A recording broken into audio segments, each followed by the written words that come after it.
Okay, let's see if is there anyone in here, because today we have to learn something unbelievable in Inventor.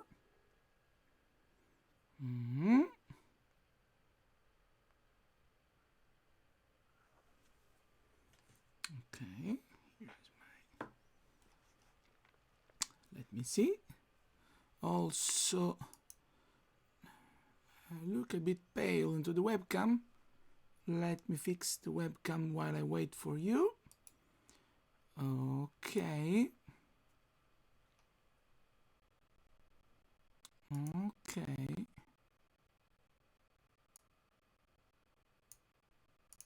Perfect. A lot better.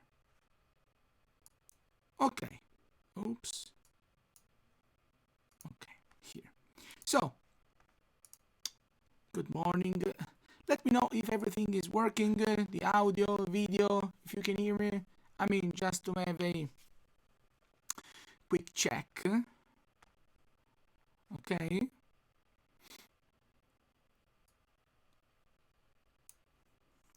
And just to have a look. So let me know if everything. Your voice is breaking, or it means. Let me check. Breaking. Let me hear. No, I need to open the actual video. Let me check.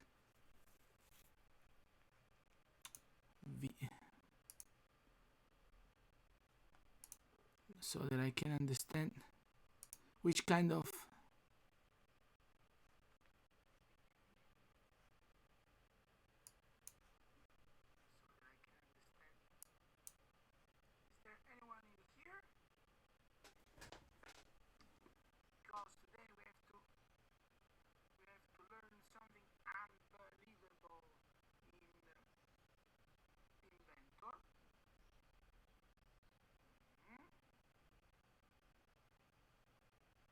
no. I mean, what do you mean? My voice is breaking. Uh, the audio is fine. It's that my voice is not working, but in here, not in the microphone. I mean,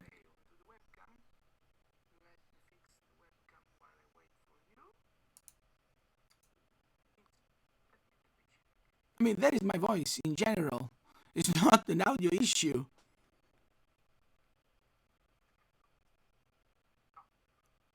I mean, if my if you mean that my voice sounds a little bit rough, like because it is like this, but it's not a technical problem. Okay, so I'm checking also. Ah, no, no, no, I understand. Now I understand. I heard what you say. So, let's see now.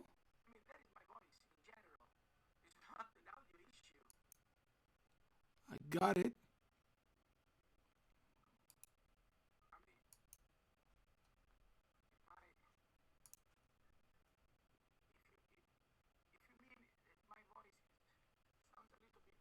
No, no, I got it.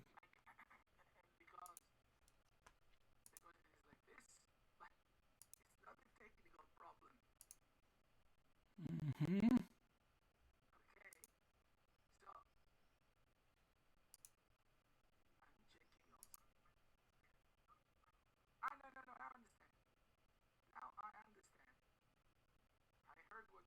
Let's see if I was able to fix it.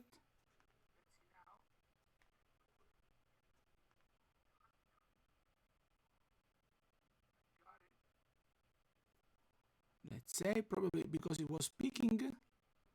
Let's see now if I talk, if it works. Let me check.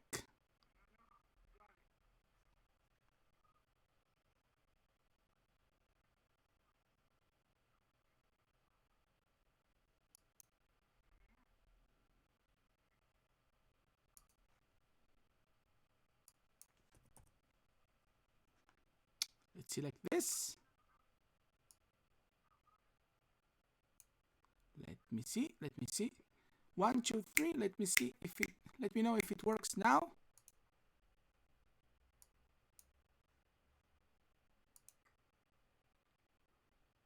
Let's see. Oh, it is very annoying. Let me also.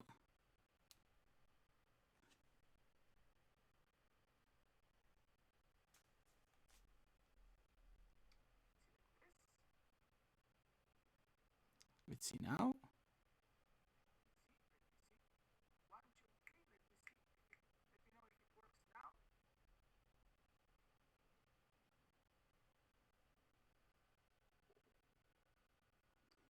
Does it work or it is the same?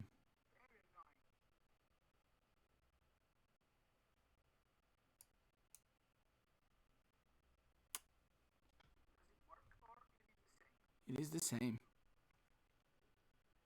Give me 1 more minute.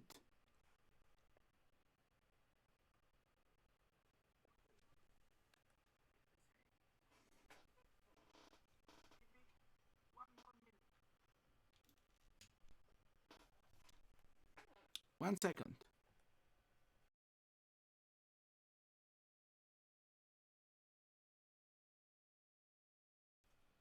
Okay.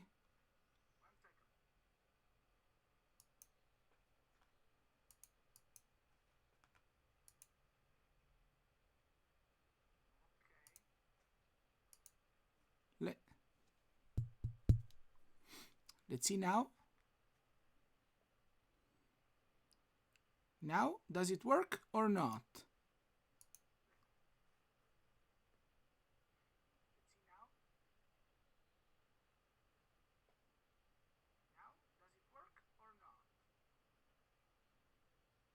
Now should be perfect. I mean, I can talk like 1, 2, 3, 1, 2, 3. Like.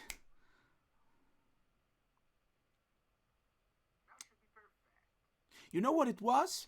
It was that my USB hub where the microphone is connected, I just forgot to power that USB hub. I mean, it's very annoying. Anyway, finally.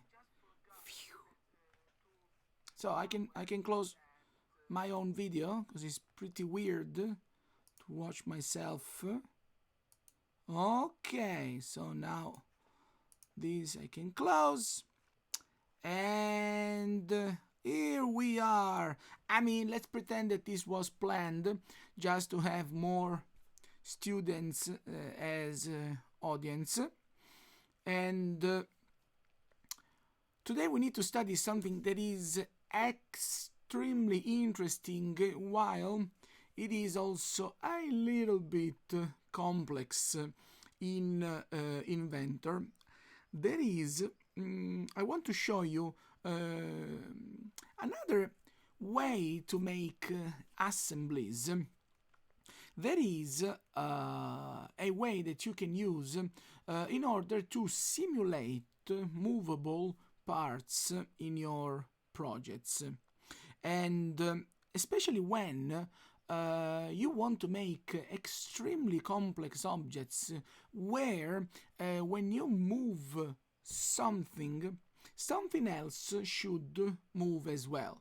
So I want to show you first an example that I have made just for practicing, just in order for me also to refresh all these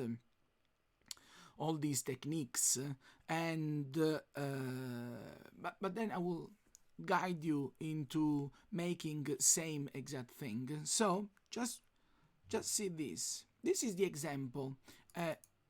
So what we need to study today, and so I'm just opening this example. Okay, don't mind that colors are ugly. This is, I mean, something that I did just for fun. But what I want to show you is this in here.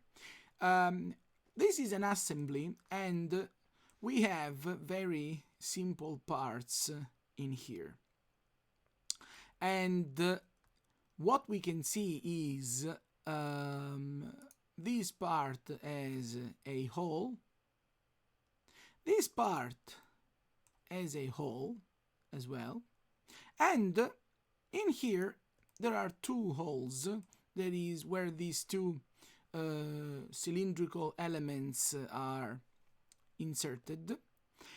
What is phenomenal in here is that instead of using constraints to connect objects together, I've used something that is completely different. That is, I've used a tool that is called joint. And this must be used when you are creating movable elements. And I will show you basically what this thing does, because this is quite unbelievable. And basically, if I rotate this wheel, you will see that, look, while this is rotating, you will see that it drags this bent piece of metal. This basically piece slides inside another channel, And second part, so third part in here, changes orientation according to the mechanical contact that there is between all these parts. Okay? Then I will show you also that in order to avoid staying with my mouse like this forever, I have selected this thing as an animation, basically. So, where I can start a certain animation and I will basically simulate the entire mechanism that is based on the combination of these solid objects. Okay? And today I would like to teach you how to be able to create these kind of simulations. But not only, because this would be just too simple. What I want to show you is also this. I will show you a few more features that you can use into your when you make an assembly, just to show you that when you make an assembly and you have to create parts that are going to be combined together inside an assembly, you can't be so good and so precise that from the beginning all of your parts are so well done that they are ready to be just placed into an assembly. I just want to show you also that if you make an assembly, you can start from a rough shape so that you can refine your part later on to check if your final assembly correctly works. So, if you are ready and if everything is working as it should be, perfect. So, let's start making this project from scratch. So, save it. Save it. Let me also start my pen, the one to sketch if it is needed. Perfect. So, let's start with a very basic example. That is this. My first example will be I want to make a mechanism where we have one part that will be more or less like this. So with two, I think this should be called shaft.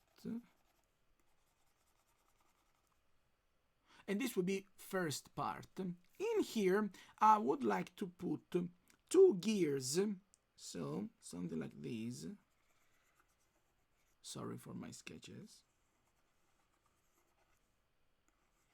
So that when one of these gears starts rotating, the contact that happens here will basically make this gear rotating in a certain way, and due to this mechanical friction that happens here, this one will have to rotate on the exact opposite directions.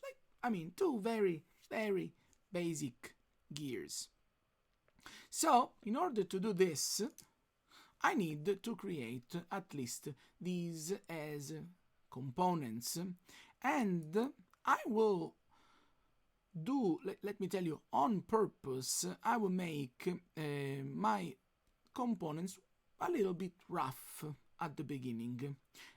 My initial sketch should be this. Look, I will make first part by making just two extrusions, and I will add these two shafts in this extrusion, but then I will start showing you that I will pretend that I forgot the distance that will be in between these two elements, simply because I want to show that you can fix it later also.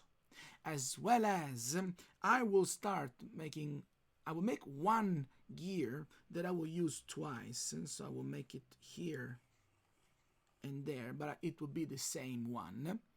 And I will show you that, again, instead of starting immediately by modeling something extremely precise, so like a gear that is made like this, I will start on purpose by making something rough, so something like a cylinder, so that by checking my assembly first, I will start understanding which kind of detail I need to add in order to make my mechanism working. So, let's start with my first part, that would be the base. I will make a very, very simple extrusion. So, on my XY plane, I will make an extrusion. I will create a 2D sketch, and you can be more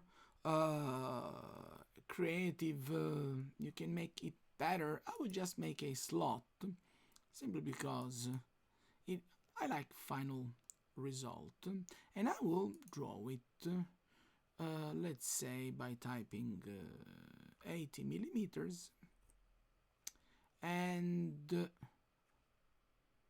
40 millimeters. That is beautiful. I will finish the sketch. I will extrude it. Doesn't really matter how much I extrude it. I'll just click OK. But now this will be my starting piece. I want in here to add those two shafts, and in order to make this happening, I will make another extrusion. So I select this face on top. I will make one extrusion, and in this extrusion I will make on purpose both circular elements. And look, I try to do my best to make them wrong, okay?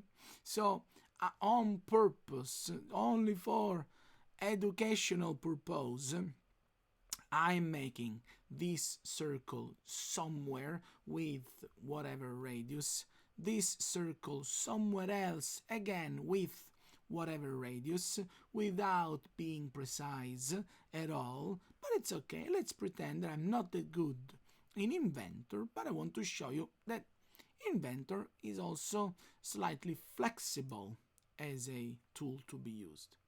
So now I've made those two wrong circles. I extrude them. 10 millimeters. It's fine. I'm happy with this. And what I have to do now is simply I will start saving this file, because I want to use it inside an assembly. So I'm just using this folder here that is called school, and I will just give this part a name that I can easily recognize. So I will call it, it is May the 7th, so I will make 7 May base, and I will save it. And this would be my starting piece. Then I want to make the gear. I will make just one of it, because I want to use same part twice in my object. So I'm going to make a new part, and I will draw a gear. The gear technically should look something like a wheel, but the wheel makes no friction, so it should be a wheel that has later on some kind of teeth that once they are extruded, they will allow you to have two wheels having contact in between and working together by rotating together. But I won't do this from the beginning again. I will make something rough just to check overall mechanism first. So I will simply go to a plane. I will make an extrusion. And even here, I will do something that is terribly wrong. I will just making my wheel starting somewhere with the center that is even offset. I mean, I can't be more wrong than this. I will extrude it 10 millimeters. Okay, and let's pretend that this is going to be the gear that I am about to use. Okay, so I save this part and I call it again 7 May, and I will call it gear. Okay, so now I have these two extremely wrong pieces, and I want to combine them together into an assembly. So I can close them now. I will make a new assembly, and I will click place so that I will start placing my components inside the assembly. Okay?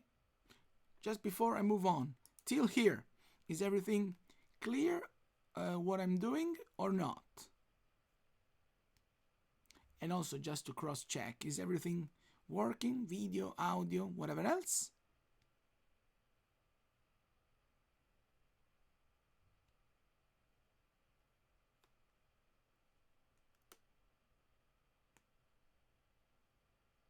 If you are still there. Perfect.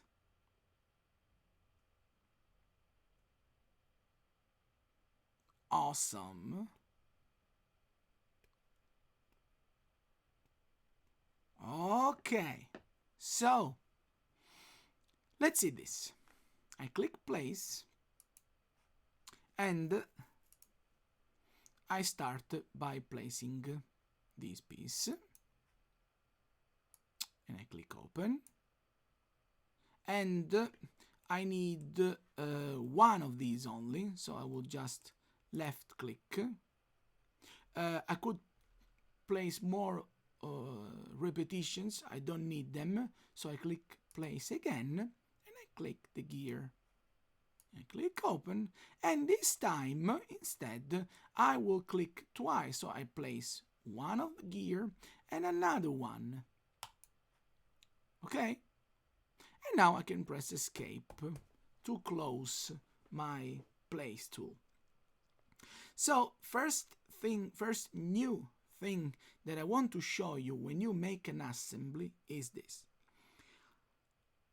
When you actually mount something, so when you have, let's say, pieces and you attach all these pieces together, let's say you are using your hands, you have an object and you attach one piece to another one.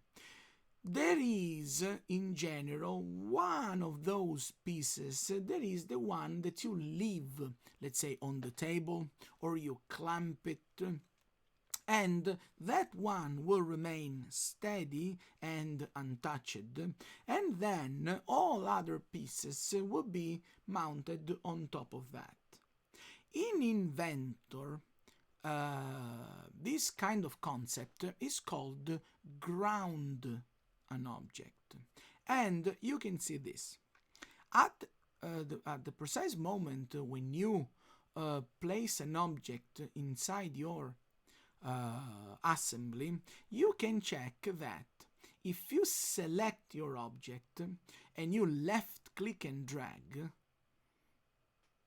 your object is free to be placed wherever you want. Look.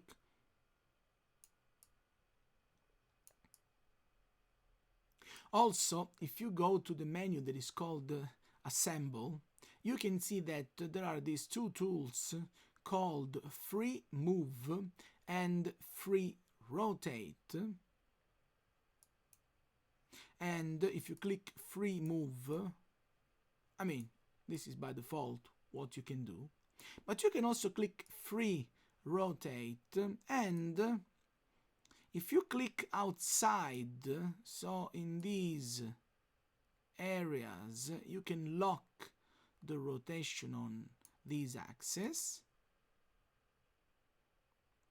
Or if you click inside, you can really just slowly use your mouse to spin your objects as you want. But you can also, let's say, select this big piece here, and you can start spinning this one. Okay? What is interesting is this. I will click Ctrl Z because I want this to be as flat as it was placed. But check this. If I need one piece for me to be the base of my assembly, and I don't want to accidentally move it, because then it will start messing up entire file that I'm working on, what I can do is I can select my piece and I can right click on it. And when you right click, beside having just shortcuts of tools that you find in other places, there is an interesting option that you can enable that is called grounded. This one. Okay? By default, when you place objects, none of them is grounded. They are all free to be moved and to be rotated. But if I select my object and I click the option right click and I select grounded, it happens that basically you can see two things. Thing number one, if I try to move my object or rotate my object, nothing happens. And you can also check that into the model part of my interface. So where you see all these objects listed, you can see that there is the symbol that is pinned. Let's see 1 second. Oh, let's see. I have my magnifier tool even here. So you can notice this. You can notice that when I have selected grounded, there is this symbol appearing, that is pin, and what it means is that now, perfect, oh, magnifier, phenomenal. Now this object is locked in this position. I can use it in terms of assembly, constraint, and other things, but this won't move. So if I select, let's say, a constraint, and I select, let's say, this cylindrical part first and this cylindrical part afterward, I should expect that if I use this order, my base goes where the gear is. But because my base is grounded, when I click it, the base remains wherever I have placed it. Should be like this. And all other objects are mounted on top of this element here. Okay? So, same thing, even if I click this first and this second, my base object is not moving at all, while all my pieces are attached to it. Okay? Yes? No? Maybe? Till here?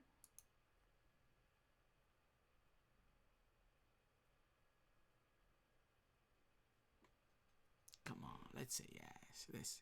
This is very clear, also very useful, because at least you have one locked piece, and it doesn't start when you make assemblies of lot of pieces. In general, there is one point when you just miss a right order selection, so you are working there, then you click constrain this to that, and the entire assembly that you have created till then, it moves somewhere into the space. But now let's see first thing that is interesting. That is, I want to show you that you can clearly see that my objects are very wrong, and I can see now in my assembly. I will also click on view, and I like to see shaded with edges so that I can clearly see what I'm doing. I can see that it is true that this object has the center that is aligned, but it's clearly obvious that the diameter of this object here is not matching at all the diameter of that gear. And the same thing is happening here, and also overall radius of my two gears is so small that they are not even touching each other. So what I can do is I can simply select an object that I would like to change. I can right click on it, and I can click edit or open. Let's say I want to click edit. If edit is available, this is something that will change your life forever, because basically you can modify your object inside the assembly, and you can see in transparency, I hope you can see those other pieces that I have. Okay, so what I want to do is I want to change the extrusion that I have made in order to create these two shafts. So I will edit the sketch,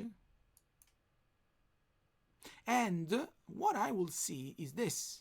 Look, let's say I want to be very precise, so I will start changing my sketch so that I will make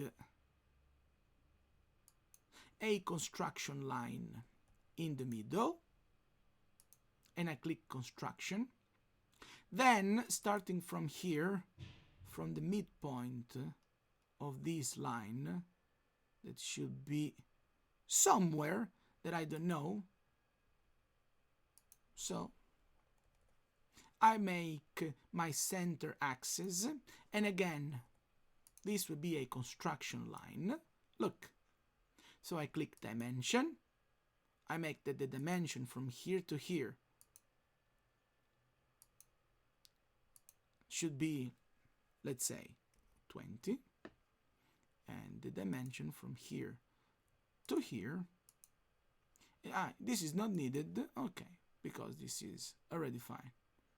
Perfect. So now this is in the middle, and I will basically simply stretch it to make it longer. So I'm just adding precision.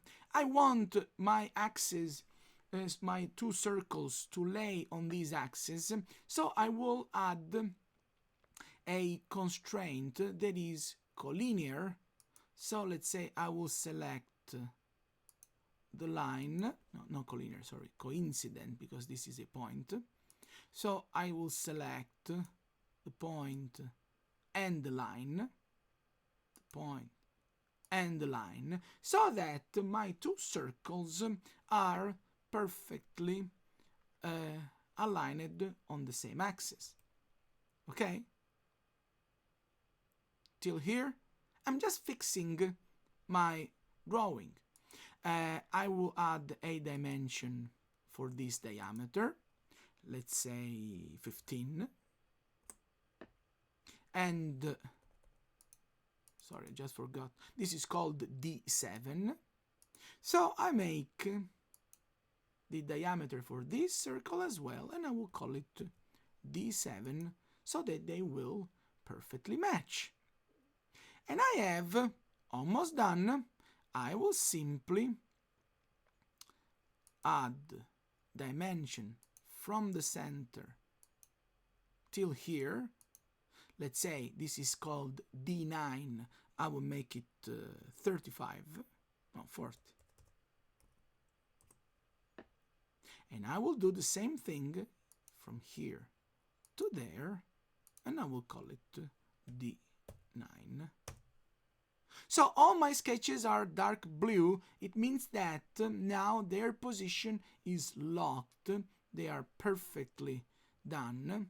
You can only see this. Right now, my original gears are still in their original position. But check this. If I click Finish the Sketch, so that my objects are basically re-extruded, okay? And then I click Save, okay? And then, once that I've clicked Save, I click out here. Can you see there is a new button that is called Return?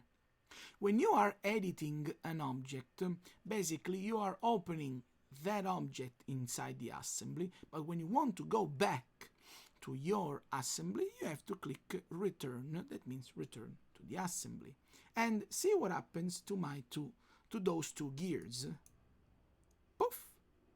Now, their cylindrical axes have been correctly aligned to the new position of my phenomenal base part. And I can do the same exact thing with these gears. They are also the same, so if I model one of them, I can change both. So I will select one, I click Edit, I will just place myself in a better point of view, and I will edit this extrusion. So I will edit the sketch. Fantastic. And I can see that these two circles are not matching each other. So first thing that I will do is I will add a constraint that is coincident, so that the center of inner circle and center of my outer circle will match. And this will be first thing that I will do. Then I will change this parameter here, and if I remember, this was 15. Okay, then I change this one. Let's say I make it 60. Okay, I finish the sketch, I save it, and I click Return. And I will see this now. So I was able to fix these pieces, okay? And, I mean, they can still just go up and down. They are simply constrained to this axis. I can still see that they are not touching each other. So what I can easily do instead is I can, inside the assembly, I can go to Inspect, and for example, I can click Measure, and I can start measuring distances between elements. Okay, I can measure this distance, I can measure other distances, I can, for example, inside my assembly, then I can close here, I can create a part, for example. So I can start by adding a new part that is based on the assembly elements, so on this plane, and so on and so on. While I will do this, I'm just creating a new part because I can make a sketch. And for example, look how cool this thing is. I can select this plane. I will make a new 2D sketch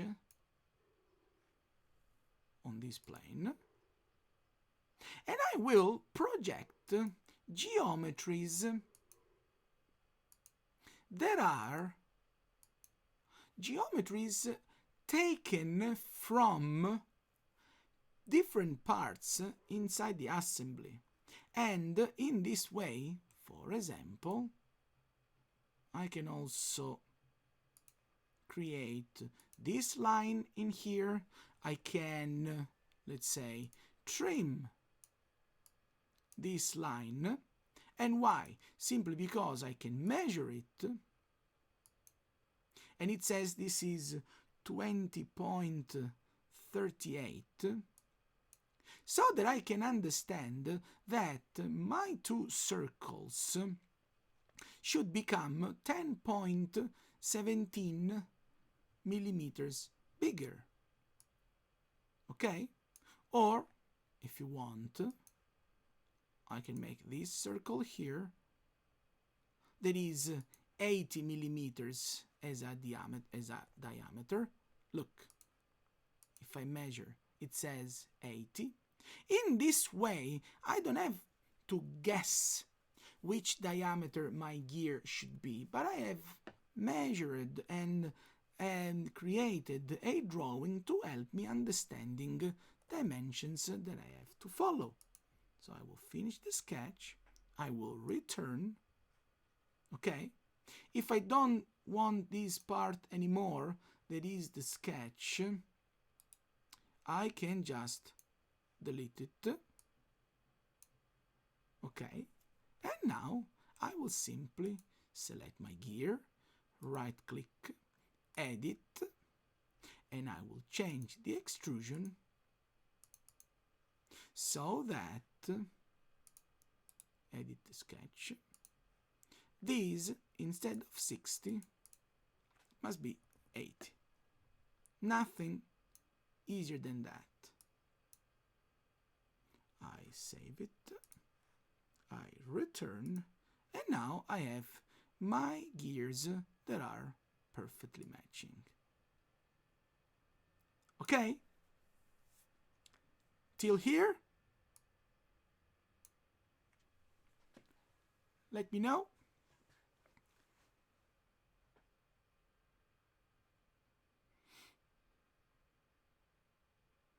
So let me know if it is clear the fact that you can edit parts while you are inside an assembly, creating parts while you are inside an assembly, as well as just drawing sketches and measuring parts of your sketch.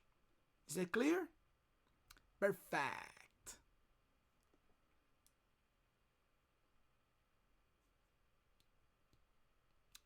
Okay, so let's move on and just do something a little bit more complex. But before continue, wait a second, because I have to. Wait a second, I will be back.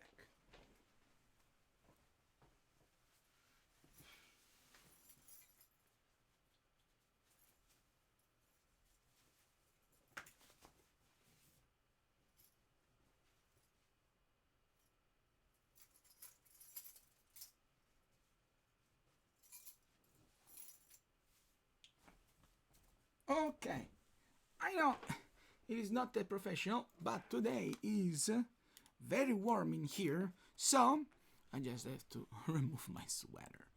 Okay, so let's continue and see this.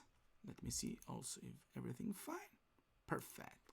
So let's see this, and this will be unbelievable. Now what we have is we have created these elements by using a technique to assemble them that is constraint. So what happens is this: with constraint you have geometric relationships created between your objects, and by doing this it happens that your objects are locked into place. Okay, what I want to show you instead is this other tool that is called joint. This tool needs to be used in order to say that I want to use or constraint or joints. Constraint must be used when you want to simulate that two pieces are actually attached together. So constraint must be used when you want to simulate like the two parts are glued together, that they are attached, stick it together with screws or stuff like that. But when between two parts there is no movement involved. Okay? Joint instead must be used for the exact opposite purpose. So when you want to simulate the opposite, look, right now these objects can't rotate. They are simply attached to a certain pole, and what is happening right now is that the fact that they can rotate is only because there are missing elements, like missing constraints. What I want to do instead is, first of all, I want to show you that even if you have used constraint and you are not happy with the result, you can either modify the constraint relationship as well as deleting constraint relationship. And this happens by watching pieces here into the model part, and you can see that if I open each part that is listed into my assembly, next to each part I can read certain informations like part 7 May base,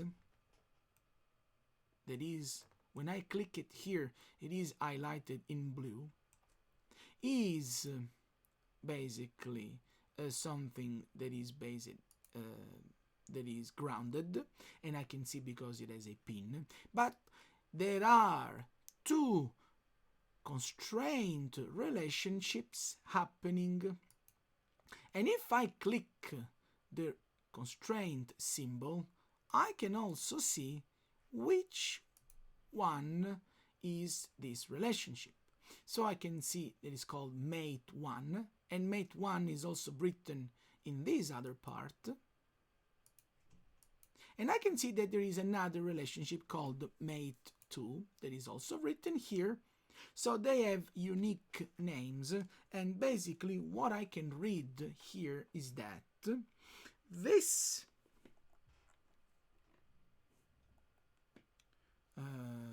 I can read that this is the relationship that links the base with this gear, and this is the relationship that links the base with this other gear. So if I want to change them or delete them, I can. If I want to change them, I can select it. The number that appears is the offset, so I can also add offsets to constraints, and I will show you this later on. Or if not, I can just delete these constraints, and now this thing can goes wherever you want, as well as, let's say, I can select these, right click, delete, boom, and now there is no more relationship between all these parts. Okay? So let's use instead another way to create relationships between objects, that is joint. Because I want this object to be able to rotate by using those as poles. So I will click, look, move it away. I will click joint. I will select that this cylindrical hole must rotate around this cylinder here. It makes that weird shaky thing, but this is not finished because by default the joint is not always guessing what you want to do, and you can see here something extremely important. That is, you don't have only to specify which kind of geometry rotates around another geometry, but you need to tell also which kind of behavior it is happening in between them. And you can see that this right now is wrong because it is selected as rigid, while we want to have this as a pole, and we want to make a rotation around that pole. So instead of rigid type of joint, we need to use rotational. Okay? The software makes a small animation. You haven't seen anything specific now, just because this thing is round. But this is first step that I have to do. Now what happens is this. Look, technically it is hard to see, but I will fix it in a second. This gear can rotate around that pole, and also because I've selected top face of the gear and the top face of this pole, they are perfectly aligned. And I will repeat same step for my second gear. Look, I click joint. I move my mouse up here where I see these cylinder, and also I can see top face highlighted. Take care, because if you move your mouse, and let's say you move your mouse in the middle, midpoint will be highlighted, and that will align the midpoint with the second element that you click into the joint. I want to be precise. I will move my mouse into the cylinder when I see top face, and I will make my first left click here. I need to select where this thing is going to rotate, so I will set this. And again, look where I click, because if I click in here, can you see that my lower face is highlighted? If I click now, top face of this gear will match lower face of this shaft. Or here, this is the middle, while this is the top. This is right one. So I click in here.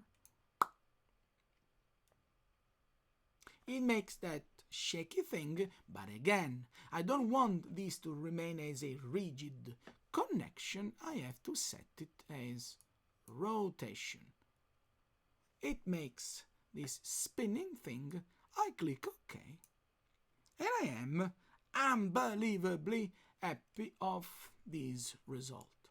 What I want to do now is again to repeat the fact that you can edit pieces while you are making assemblies. I will slightly change my gears because these gears right now are flat, and there is also this small gap in between that I don't understand, but I like it. It's probably because I haven't fixed the distance between these two shafts. But if I rotate these, this will never make this rotating as well.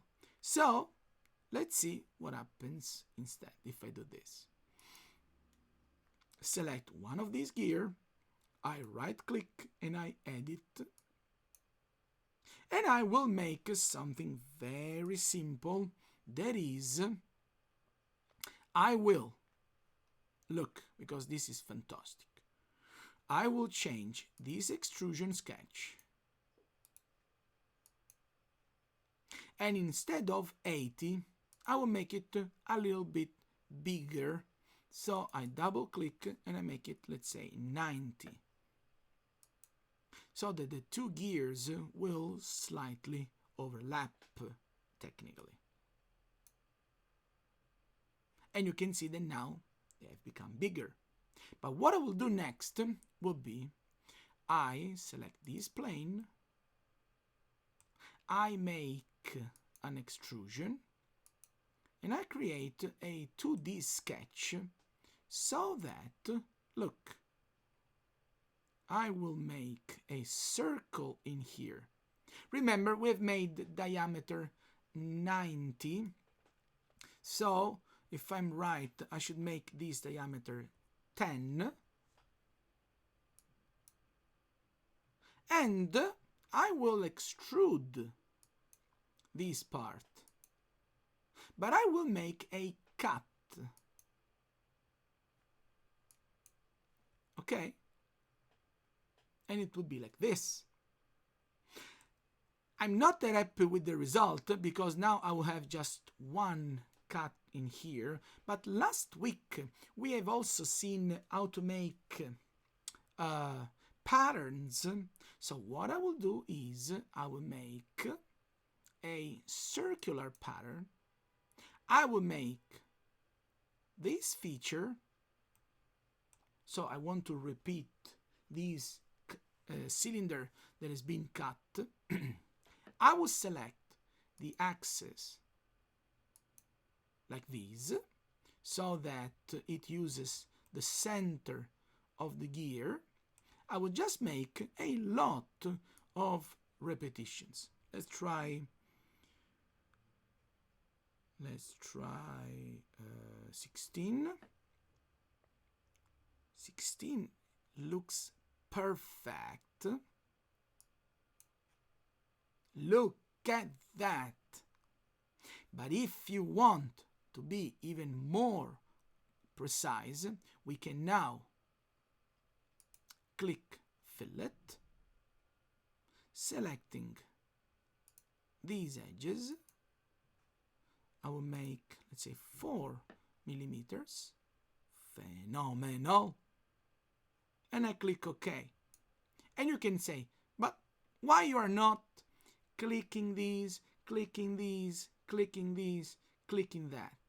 Simply because I have a life. So I don't want to click, click, click. But if I think that all these holes have been made by using a circular pattern of my cylinder that have been extruded, I can do same exact thing with fillet. So I can even, because circular pattern is about features, not just about solid. So I can click feature and I will select fillet. I click axis and I click center axis.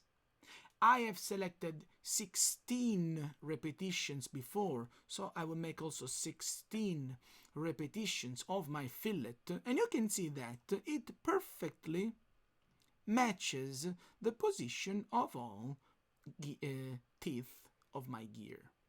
Click OK. Boom! And I have made this masterpiece of a gear. Okay? While I'm doing this, rather than clicking, because in this way I have one feature that is repeated.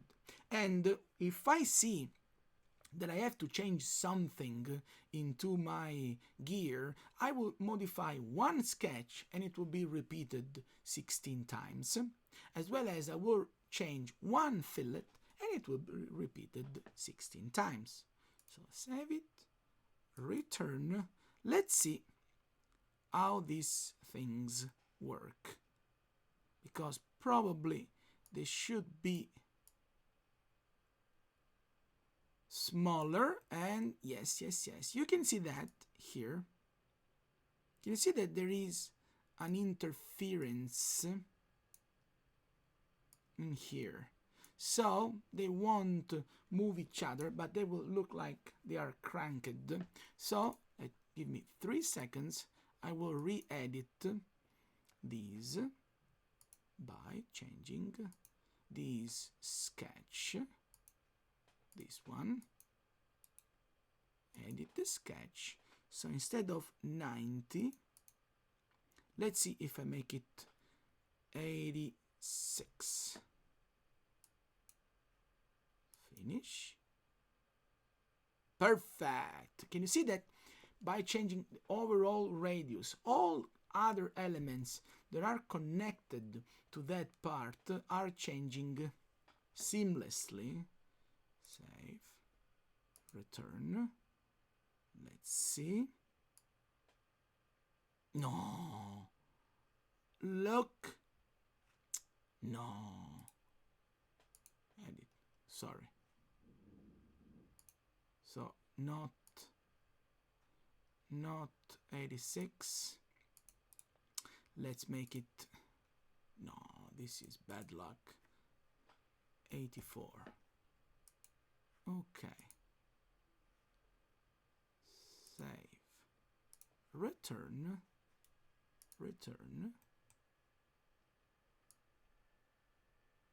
Perfect. If I am right,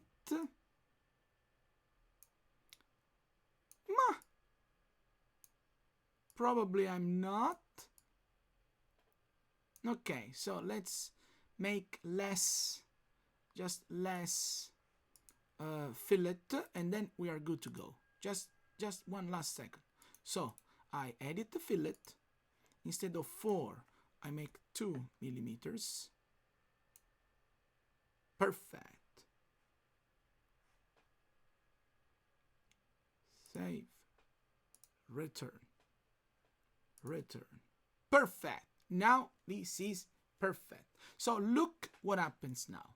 Now I have these objects. These objects can rotate because I've used joint instead of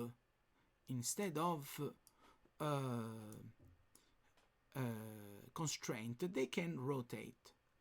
What I need to create is I need to tell Inventor that they must be mechanically treated like real pieces. So I need to start telling Inventor that I need to create, first of all, a set. So I have to look, and these are fixed steps. I have to go to the menu that is called Inspect, and I need to activate what is called Contact Solver. This tool must be enabled.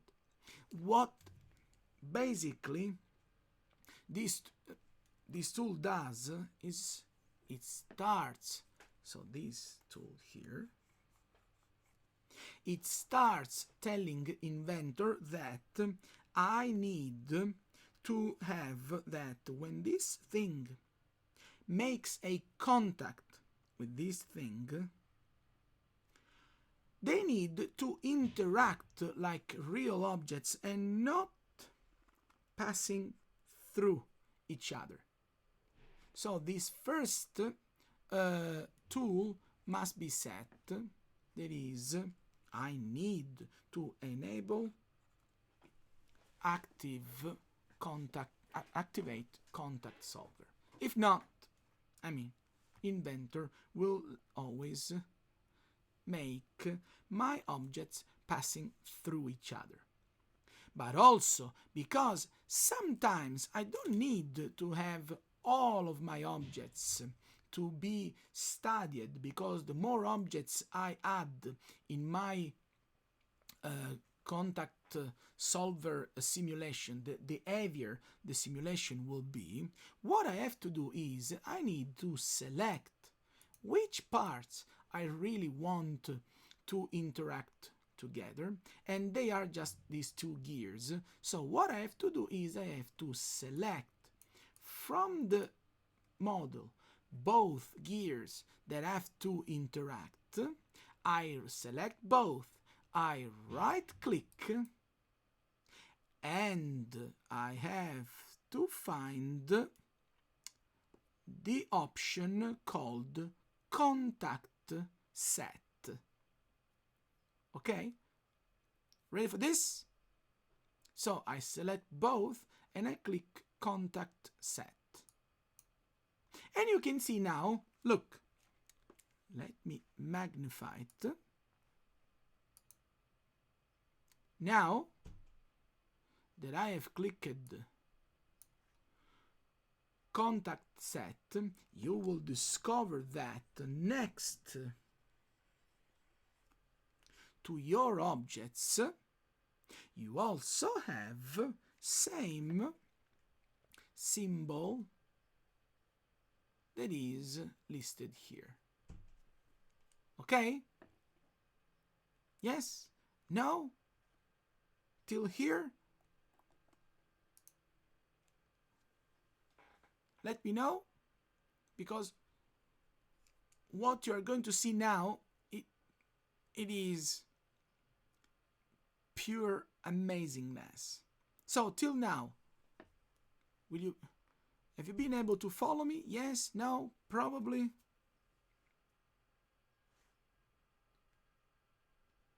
Okay, someone, yes, I'm so happy. But now, see the magic.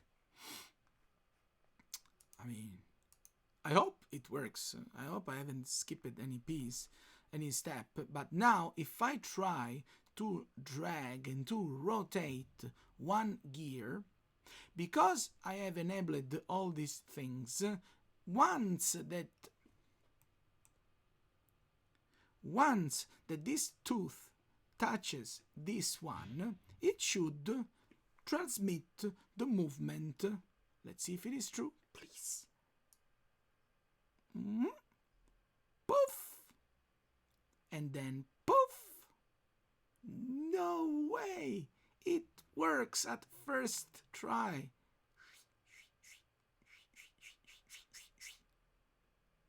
Look at that! So, see this. This rotates freely, but because I have this tool turned on, and I have created that they must be treated inside the contact solver algorithm, they must be calculated. When this object moves, in this case it rotates, boom! When there is contact, these pieces are not more going one inside the other, so geometries are not going through the other, while the contact is correctly simulated and they start working together.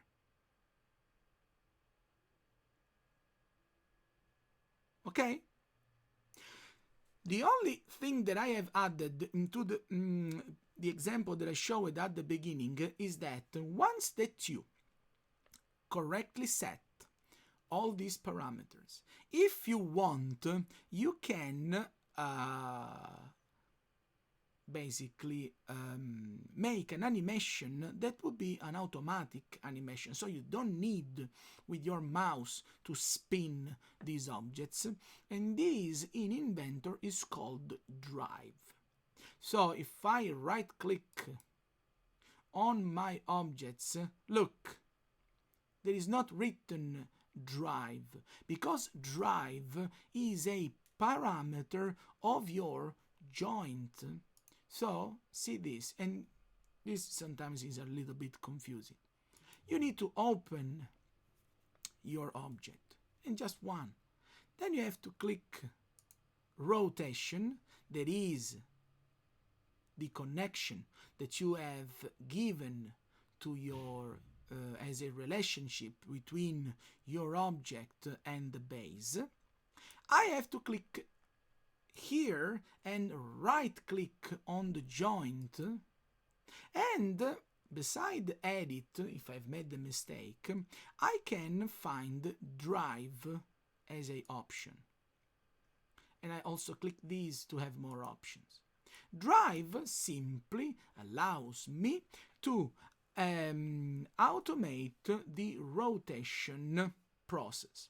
So I can choose a starting angle, let's say it starts from 0, an ending angle, just imagine each 360 it makes a full turn, so you can write, for example, 360 multiplied by 10. This is a quick way to understand that I want to animate 10 turns. And while this is the amount of total animation, this number here, the amount of value, this one instead means the speed. So if you animate and you see, I mean, it is fast enough, but if it would be too fast, you have to decrease this number. So I click stop and I make it like 0.5 and I click play, and it would be slower. If it is too slow, instead you increase it. Let's say you make 2, click play, and it would be super fast. Okay? Till here?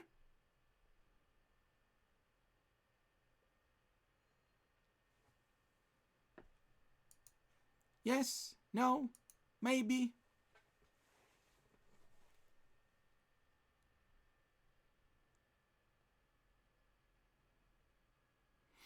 Because there are multiple connections that you can create, taken from the real world. Thank you so much for your feedback. Fantastic. And perfect. So, for example, there are many other joints that you can create in between parts. Let's explore them. So when you click joint, in here, I mean, forget the option that is automatic, it doesn't work. You need to understand that there are these options. There is rigid. I mean, rigid makes no sense, because rigid simply means that things are glued together. So it's not very useful. Rotation is the one that we have seen right now. Then there are two that are looking very similar while they are not, and they are called slider and cylindrical, and what they do is basically slider is when you have, let's say, a hole. So let me draw it first. You have a hole, and there is a piece that, let's say, like male and female connection, and slider can simply slides in and out.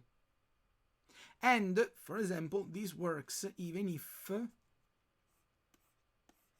you have a square or rectangular element inside a, let's say, channel like this. So if you want to limit the fact that this object needs to slide in and out, you can use slider. But into the slider there is something that is a little bit more complex that happens when the slider is also round. So if I have a cylinder, let's change the color. If I have a cylinder and I have, let's say, a cylindrical channel, due to the fact that this has a circular base and it is also it has also a certain height, this cylinder can slide inside the channel in and out, but at the same time it can also rotate. This means a cylindrical joint. Sorry, let me see the chat. Someone said something.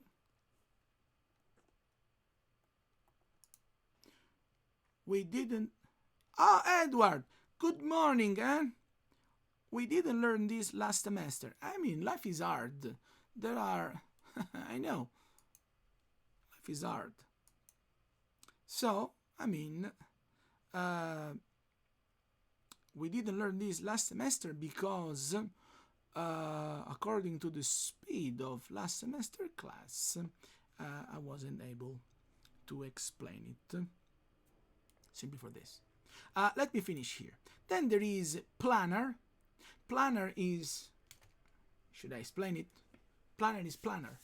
So you link an object to remain on a plane. Like, have you ever... I mean, it's not a very professional example, but you know what is that game that is called like table hockey, where you push a disc on a table and that disc can spin, can go back and forth, but it can go wherever you want on the table, and because there is a felt or there is air that is keeping it without friction, so the disc goes by keeping lower face on the table, but at the same time it can rotate and slide in X and Y. It can't just jump. That is planar joint. Last but not least is called a ball. So basically, if this is like some of our bones actually works. So if you have like a cavity that is spherical and you have a convex sphere and a concave sphere cavity, you can basically lock these to stay there, and you can basically have that you will be able to have rotation in X, Y, and Z, but limited by how the cavity is made. Okay? And you can really create extremely complex mechanism in this way. And I will just show you one more example.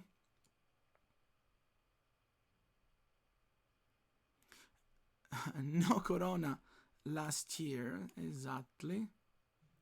And And I'm glad I took this class. I'm so happy about that. Yes. And probably is about coronavirus. I mean, who knows? Who knows? Who knows? This is should be an interesting test. But anyway, so let's see, for example, other of these joints. Let me simply think. For example, let's see this. I don't want, honestly, to destroy this because it is a great piece of assembly.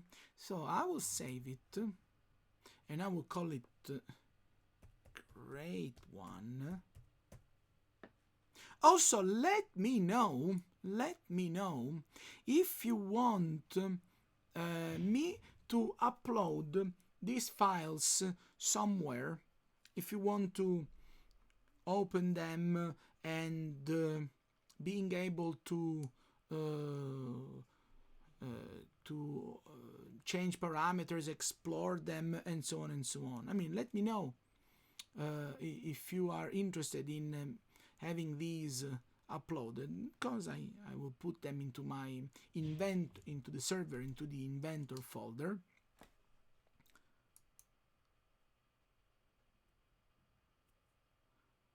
I know it would be nice if we can 3D print them, but how? Because schools are closed, and technically going to school is kind of breaking the law right now. So for now, I can't go to school. So yes, please. Okay, so not now. I mean, but let me go to the drive. But at the end of this class, I will go to the, so not this one that is for school. Yes, password. I mean, you can see it.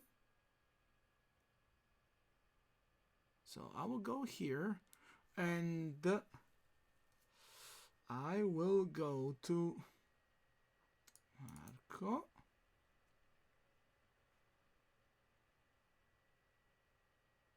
Inventor, exactly. I will create a new folder that I will call things we have made during lessons and more. Okay, so inside this folder here, once that we have made this class, I will basically drag and drop all files, assemblies, parts, even Lego blocks that we have made a couple of weeks ago. Okay? So, when we finish, just check regular Inventor folder and you will find this new folder here where you can download stuff. I just wanted to make just another example by showing you what is the cylindrical thing, just because it is very easy. So look what I will do. I quickly make new part and I will extrude just a, I mean, why a will? I will extrude something that is weird looking, but look. I will make a rectangle from the center and I will just go with simple dimensions like 40, tab 40, boom, and I will make a hole in here. And just to remember, just to be precise from the beginning, I will make, not here, sorry, I want to make it here. I will make this hole 10, perfect, and it will be 10 millimeters from the center this is not useful. It will be 20 millimeters from here, so that it is locked. Okay? And I need just to know, okay, 10 millimeters. Perfect. Oops. I've made a mistake. I just need another hole. If not, it won't rotate. Sorry. Edit the sketch. Make a circle in here and make it 5. Okay. And I extrude this thing. So I have this weird piece here. And I will save it as 07 May weird piece. Okay. Now, let's see this. I don't want to ruin original part that I've made as a May, so that you can have both. So what I will do is I open this one, I just save these as another file, and I will call it base for example number 2, so that I will edit a copy of these, and mainly because I want to change the diameter of these elements. Edit the sketch. I want this diameter to be 5, so that it will match diameter of those square things that I have placed. Perfect. So now check this. I will make a new assembly. Save, yes. Where I will place this second base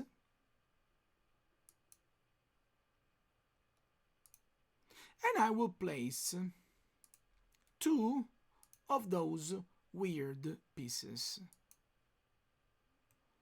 1 and 2. Okay? I always go to view, visual style, and I like to see shaded with edges, so that it is a lot easier to find where things are. So now I will simply start by saying, okay, this is my base, right click, and I will make it grounded, so that this won't go anywhere. I will make a constraint first, because I want this piece to be rigid for a second, so that I will make a part. So look, I will make a lot of constraints that I will delete afterward, because I want instead to have pieces that are movable.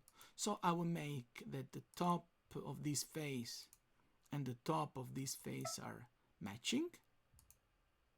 I want side of this face and the side of this face to match, so that they will be perfectly aligned. I will also want that this axis matches this axis, and the same thing for this other element that now can be moved. So I want simply that this axis matches this one. Perfect. And I want that lower face matches this face. Perfect. Okay? So now I have a rigid kind of connection, but I will show you why I did this. Look. In here, I want to create a part that will connect these two elements. So, look what I will do. I will create, from the assembly, I will create a new part, and I will call it 07 No, it's 07, not 70. 07 may connection. Okay? I will start by making a sketch on this plane, and in here I want to make a sketch where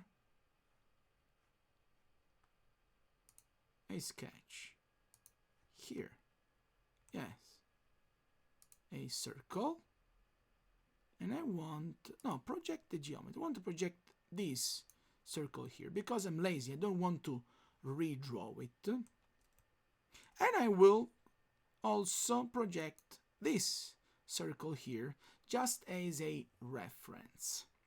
Okay? So that I will make these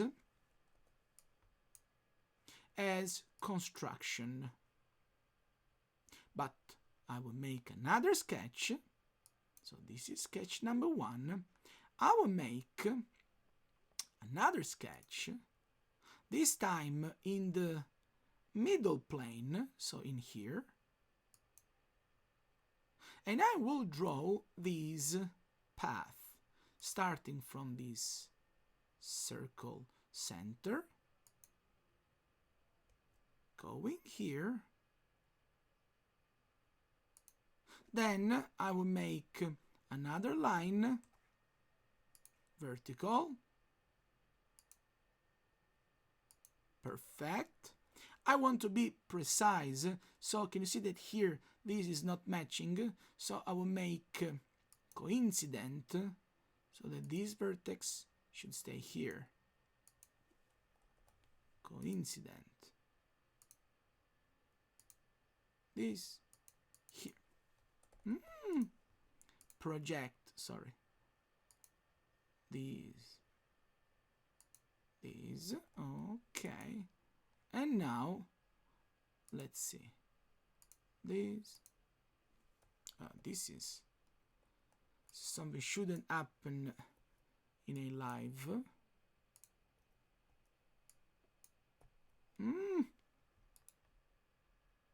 Undo.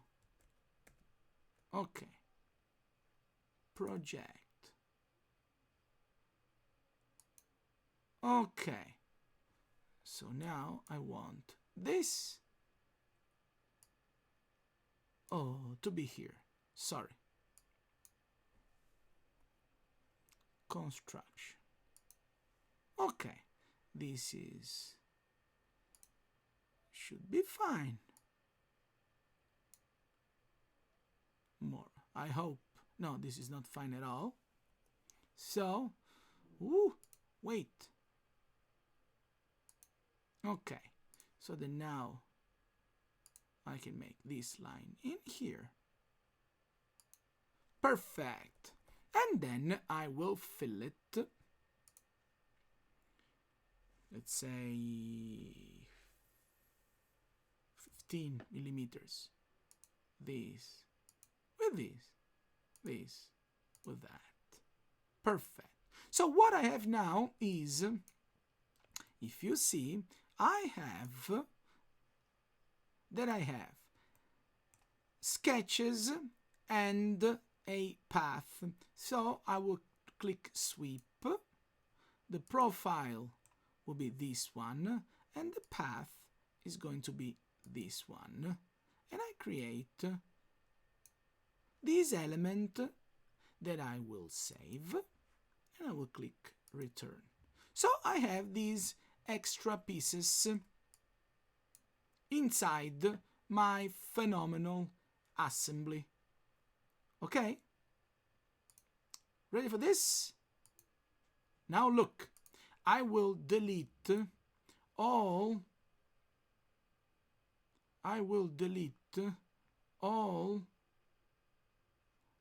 of my constraint. So I will delete this constraint. We'll delete this one. Delete.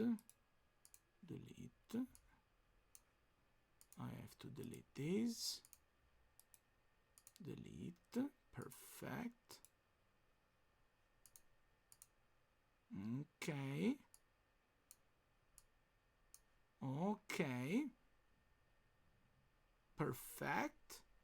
Save everything and call it second example.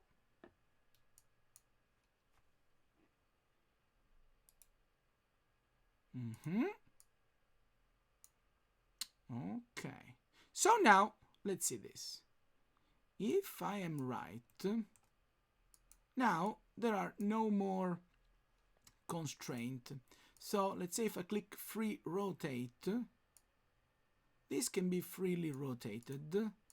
This can be freely rotated. This as well, okay? But what I want to do is I want to make instead a free move. Just want to move them just to see it better. So, see this. I will make joints where I will set rotation between these and these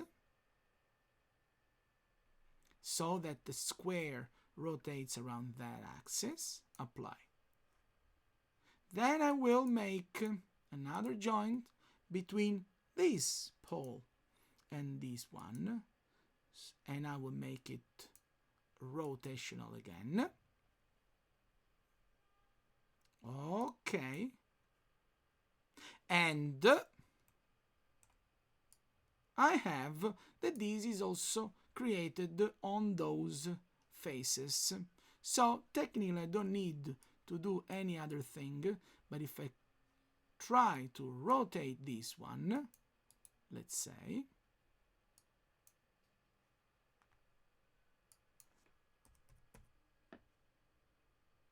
no, wait. I mean, I was too fast. So now I need to set that I want to make my activate contact solver. I need to select all these pieces that must interact each other, and I right click and I create a set, contact set here. Let's see, because if I drive this rotation,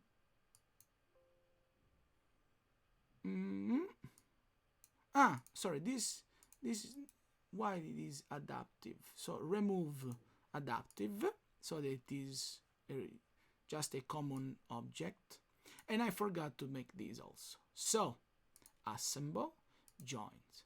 Now I have to make my cylindrical joints. Look, make cylindrical where this cylinder stays inside this cylinder here, so it can slide in and out and rotate. Apply, and at the same time make another one joint. This cylinder can slide in this piece as well. Apply. Look at that. Now I will select these, and that, and I will make a contact set. Contact. So now, if I have made everything correct, while this is rotate, that connection makes all pieces rotating each other. Fantastic, isn't it?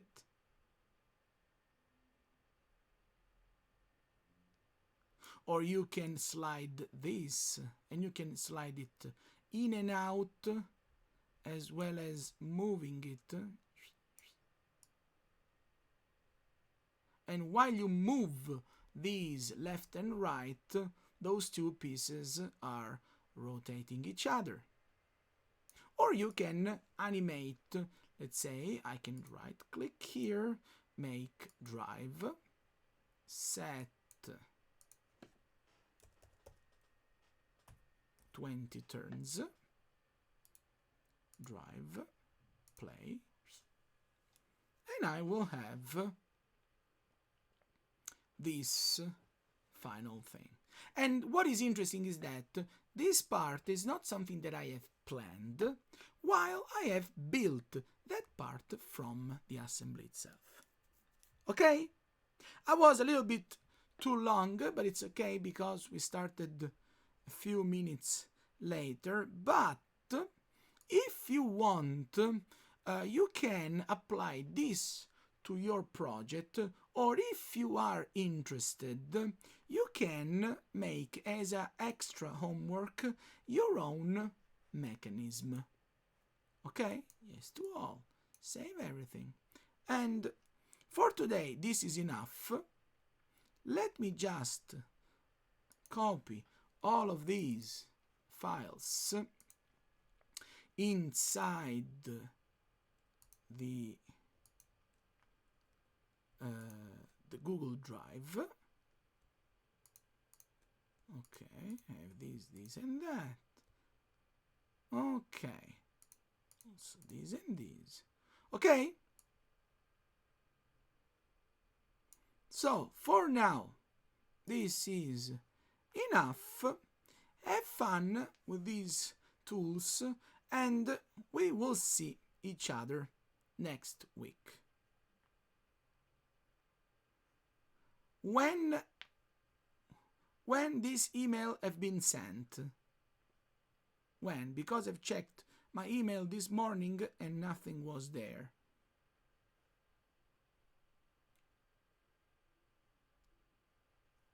So, I mean, let me check it now. You sent me at 9:16, so the live was already started, but yes, I have it. Yes, I have it. Okay, bye everyone. It has been a pleasure, and we will see each other next week. Okay? Let me close so that I will start my next class. Yes, I had your email. Bye everyone.